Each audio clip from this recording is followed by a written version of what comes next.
Hello, my name is Tejvan Pettinger from Economics Help, and today I'd like to look at the effect of higher oil prices.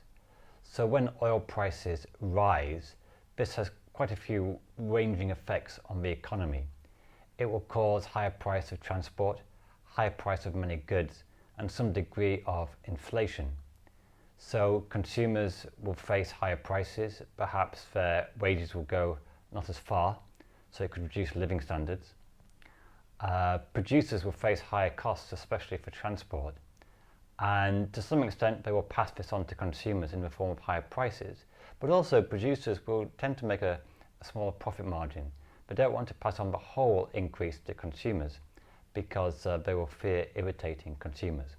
I should say equally that when oil prices fall, they do the opposite and don't pass their cost decreases on to consumers either.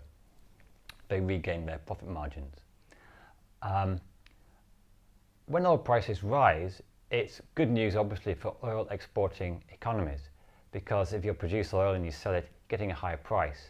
So countries especially like Russia and Venezuela, who rely a lot on oil exports, they will benefit from increased revenues, higher taxes, and their current account will improve.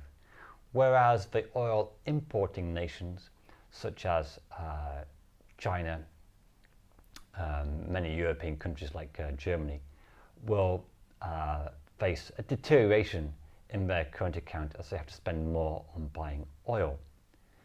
Now, in the short term, demand for oil tends to be quite inelastic. What this means is that when the price of petrol goes up, motorists generally keep buying the same quantity as before. If you need to get to work and prices of petrol go up, you still buy it. However, the interesting thing is that over time, higher prices of oil will start to change incentives. So first of all, if consumers are paying high prices for quite a long time, they may look to other forms of transport, like maybe getting to work by walking or cycling or public transport.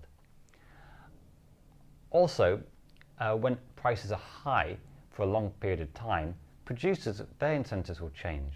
So, for example, producers of oil may be willing to invest more in discovering new oil fields because they want to increase the supply because oil is now more profitable.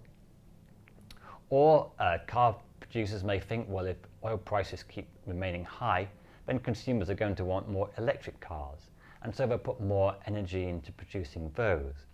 So high oil prices do have an effect in the long term, and it's interesting to look back at the 1970s. In the early 70s, there was no real cost to having what you might call a gas guzzler, those big American cars, 2 miles to the gallon or whatever it was, because petrol was so cheap. But when the oil price triples overnight in 1973-74, then suddenly gas guzzlers are less attractive. And so consumers want more fuel-efficient engines, and producers start to look at ways of making engines more energy efficient. Now also, in the long term, the oil price shocks of the 1970s encouraged other countries to start producing oil, because in the early 70s there was only a few in the Middle East who produced oil where it's very cheap. But when oil prices go up quite significantly, it becomes cost effective to produce oil in Alaska, Russia, North Sea, and so when oil prices rise, then some countries may find it is actually worth producing oil from there. Now, the interesting thing to higher oil prices is it's a very important environmental angle, because consumption of fossil fuels and oil is a big contributor to global warming and other environmental costs like air pollution.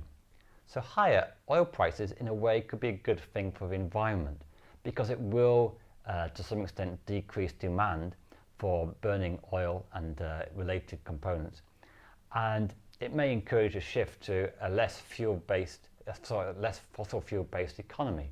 So increase electric cars and electricity generation which isn't based on oil and its derivatives.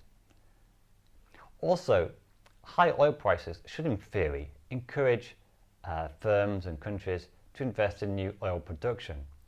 But in the 2020s, where we are now, this may be less likely to occur, because even though prices are high, energy firms may have some reservations because they fear that over time society is going to want to have less fossil fuels, but maybe higher taxes like a carbon tax, or even regulations on like banning diesel cars in city centres. So oil may have its problems and it may discourage people investing even though prices are quite high. And of course, from an environmental perspective, this could well be a desirable outcome because we do need to keep fossil fuels in the ground. So in a way, high prices of oil are kind of a blessing in disguise. Now, one thing that higher oil prices do is they cause inflation. And the link isn't that strong because you need a big increase in the price of oil to just increase inflation a few percentage points. So for example, in the US, oil prices have gone from virtually zero in the 2020 lockdown to around $80. So it's a very big increase in quite a short space of time.